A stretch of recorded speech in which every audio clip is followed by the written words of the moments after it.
So today I will show you how to replace the O-ring in our refillable CO2 cartridge. This is the pin valve and this is another O-ring.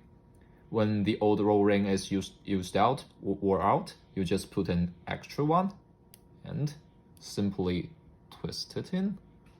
Then put it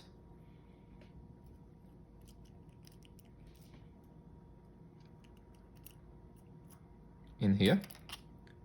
Return this braced cover back.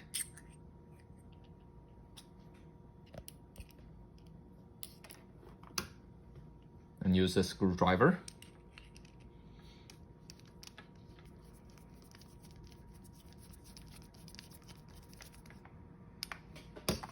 As you can see, now it is tightened up.